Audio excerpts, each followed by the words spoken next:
জামাত ইসলামের secretary general মিয়া গোলাম পরোয়ার এখানে রয়েছেন, আর যিনি ডিসি মাসুদের সাথে কথা বলছেন এই মুহূর্তে। ব্যারিকেডের এপাশ এবং ওপাশ দুপাশে, এক পাশে পুলিশ সদস্য এবং অন্য পাশে এই সমমান আট ইসলামিক দলের সদস্যরা,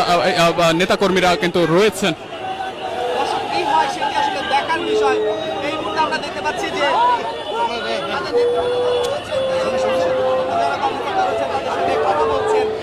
দর্শক ইতিমধ্যে অবগত আছেন যে সমমানা ইসলামী 8 দল